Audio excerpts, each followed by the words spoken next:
కర్నూలు జిల్లా ప్రమాదంపై సీఎం చంద్రబాబు దిగ్భ్రాంతి వ్యక్తం చేశారు. సీఎస్ అధికారులతో సీఎం చంద్రబాబు మాట్లాడారు. సహాయక చర్యల్లో పాల్గొనాలని అధికారులకు సీఎం చంద్రబాబు ఆదేశించారు. బాధితులకు అవసరమైన సహాయం అందించాలన్నారు.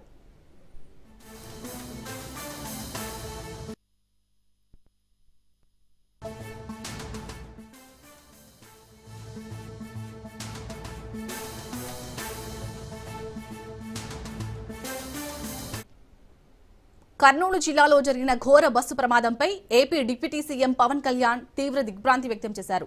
ఈ ఘటన తీవ్రంగా కలిచివేసిందన్నారు. క్షతగాత్రులు త్వరగా కోలుకోవాలని ఆకాంక్షించారు. భవిష్యత్తులో ఇలాంటి ప్రమాదాలు జరగకుండా చర్యలు చేపట్టాలని అధికారులను ఆదేశించారు. హైదరాబాద్ నుంచి బెంగళూరు వెళ్తున్న వేమూరి కావేరీ ట్రావెల్స్ బస్సులో మంటలు చెలరేగాయి.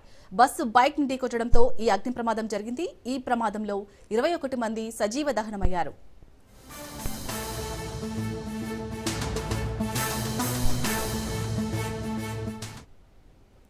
కర్నూలు జిల్లాలో జరిగిన ఘోర బస్సు ప్రమాదంపై AP deputy CM Pawan Kalyan తీవ్ర దిగ్భ్రాంతి వ్యక్తం చేశారు. ఈ ఘటన తీవ్రంగా కలిచివేసిందన్నారు. క్షతగాత్రులు త్వరగా కోలుకోవాలని ఆయన ఆకాంక్షించారు. భవిష్యత్తులో ఇలాంటి ప్రమాదాలు జరగకుండా చర్యలు చేపట్టాలని అధికారులను ఆదేశించారు. హైదరాబాద్ నుంచి బెంగళూరు వెళ్తున్న వేమూరి కావేరీ ట్రావెల్స్ బస్సులో మంటలు చెలరేగాయి. బస్సు బైక్ ను ఢీకొట్టడంతో ఈ అగ్ని ప్రమాదం జరిగింది. ఈ ప్రమాదంలో 21 మంది సజీవ దహనమయ్యారు.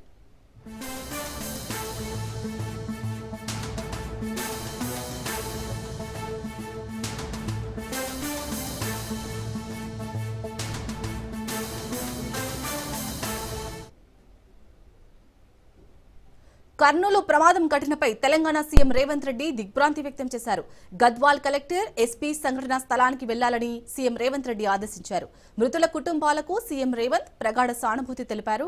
ప్రమాదంపై ఏపీ సీఎస్ డీజీపీతో సీఎం రేవంత్ రెడ్డి మాట్లాడారు. క్షతగాత్రులకు మెరుగైన వైద్యం అందించాలని సీఎం రేవంత్ సూచించారు. ప్రమాదంపై తక్షణమే హెల్ప్ లైన్ ఏర్పాటు చేయాలన్నారు.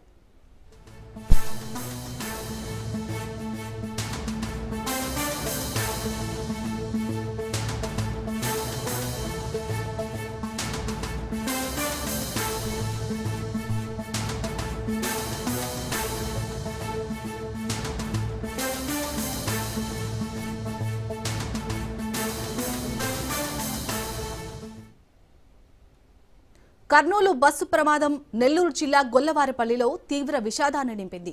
గొల్లవారిపల్లికి చెందిన రమేష్, అతని కుటుంబ సభ్యులు బస్సు ప్రమాదంలో మృతి చెందారు. బస్సు ప్రమాదంలో గొల్లవారిపల్లికి చెందిన రమేష్ కుటుంబం సజీవ దహనమయ్యారు. రమేష్ కుటుంబం బెంగళూరులో స్థిరపడింది. భార్య, 2 పిల్లలు సహా రమేష్ మృతి చెందారు. రమేష్ కుటుంబం మృతితో గ్రామంలో తీవ్ర విషాద ఛాయలు అలుముకున్నాయి.